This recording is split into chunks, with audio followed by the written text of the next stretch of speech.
Andrea, Yes. let's get to you. Hmm. You are a writer or author, however Yes. you want to address it.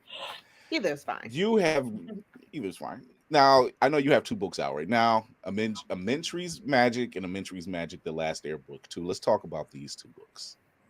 So yes, I gave you two of my books. I do have more, Yes. but it, I would take up the entire time just talking about all my books. I was like, I'll do the ones that are the most popular.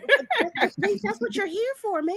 I know, but Yes. I also want to talk about some other stuff that I saw. Oh, So I okay. was like, you know what? Okay, Let's that's go to people. Let's cool. give everyone everything. She's being fair and gracious. I like that. But Ahmentrees Magic, book 1 and 2, Just is one of, is like that book. When everyone asks me what my favorite book is, I can never answer because it's like if you have children, you can never say which one you love the most. Everyone has a favorite. No one says it out loud. But I was like, one. But This is for true. but you love them in different ways. And so I have a book that made me an author. I have the book that I grew the most writing. It put me through the most. And then I have the book that was just fun. And it was so much fun. And that's Ahmentrees Magic, book 1 and 2. I was working in DC when I came up with the idea. Out of all my characters, Olivia London, she's the Unbound Witch. She's the main character in the story. She's the most like me. She handles things the way that I would, in the most random way if I had magic. And I just love that story. So that's why I decided to give that one to you guys today because um Olivia, she is me and I am her. I love how you just said that Olivia is the unbound witch. And I said, that's kind of a cool title to walk around with. Yes. I'm So Olivia, I'm the unbound one.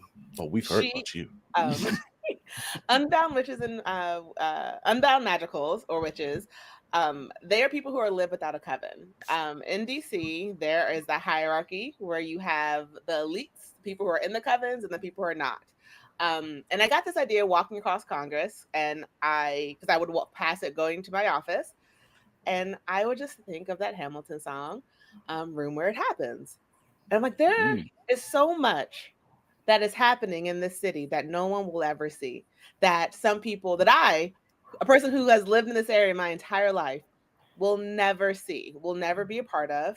Um, and that's sort of that's where Ahmentrees comes from. It's the world of DC that you don't get to see because you don't have magic. Um, and it is about Olivia London. She's an unbound witch, and then the owner of the shop where she works is murdered by a cult, and she's thrown into the underground coven system that she wants nothing to do with. And in that process, she knows like it's sort of thrust upon her to save the day, but she's actively fighting main character syndrome. She's like, hold up. I have a life plan for myself, and it does not involve this.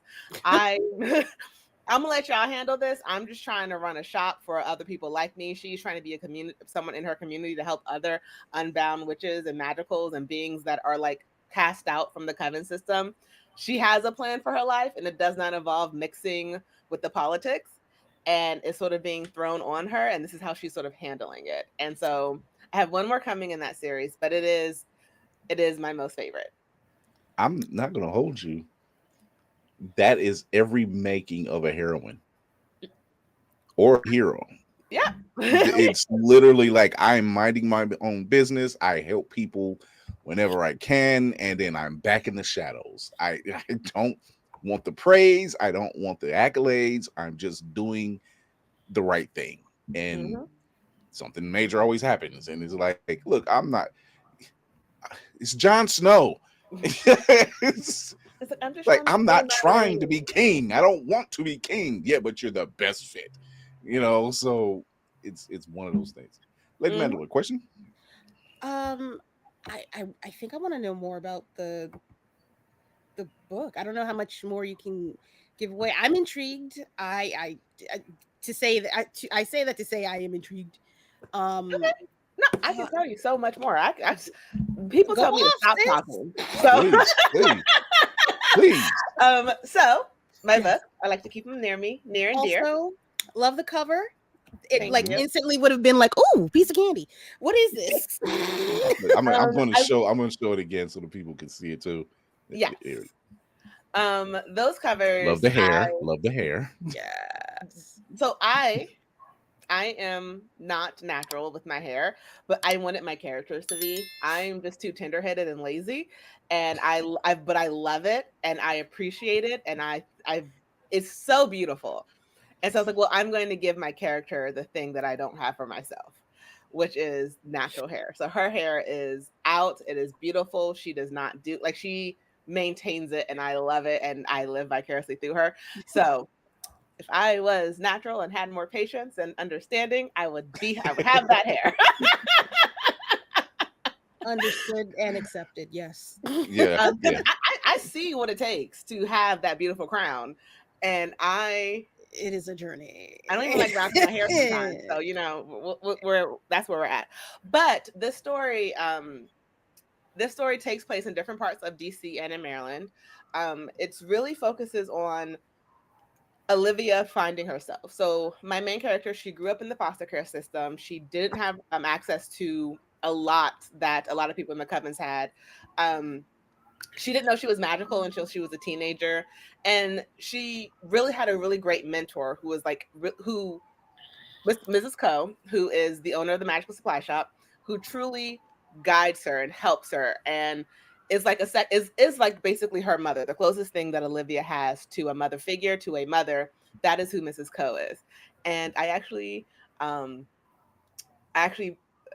based the older version of her off of my grandmother, because Mrs. Coe is that woman who took care of the people around her, who took care of her community, who helped anyone who was in need, who, you need $20, honey?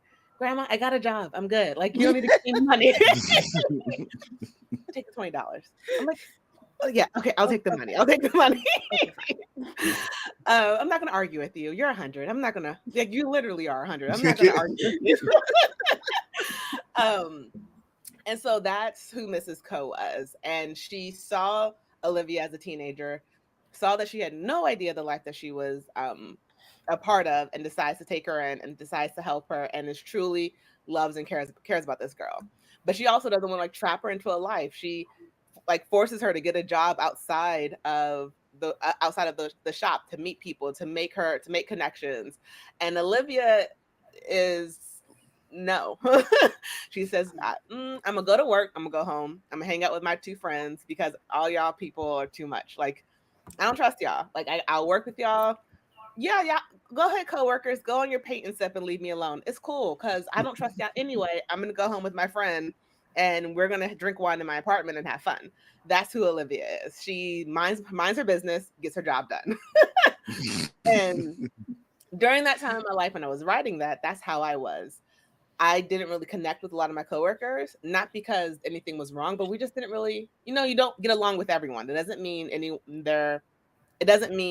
anyone's wrong or right. Your coworkers are your coworkers, and Yeah, they're your coworkers. that's where the line draws. That's where it draws the line. Church and state, the way it should be.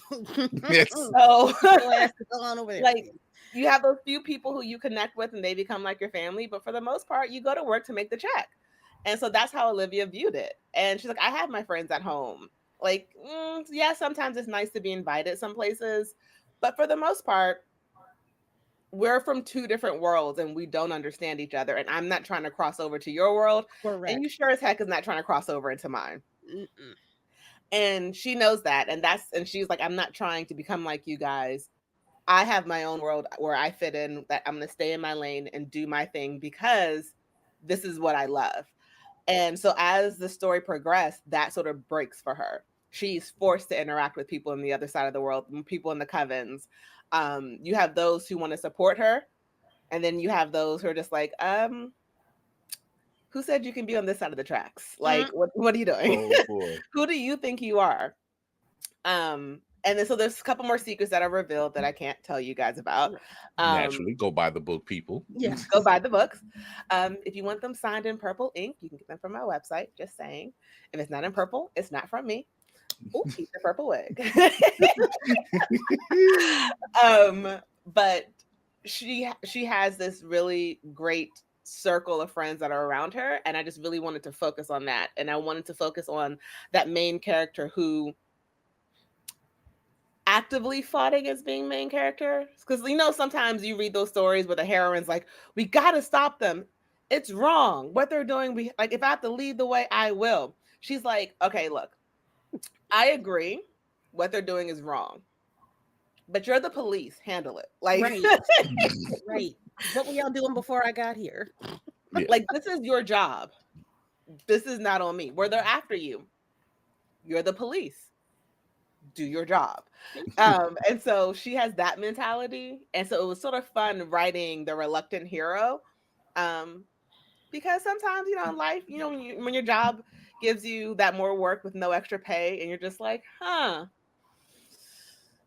Yeah, I know I'm good. capable, but I Yeah, don't want to do it. like, I'm good. It's not necessary. I'm Yeah, all no, right. it's above me. It's above me now. It's above me now. That line. That's above my It- pay grade. It's I don't get paid that's enough for never this. going to be an old line. That will never be an old line. I swear. Yeah. Between it's above me now and think big, bitch. Those two I will live by.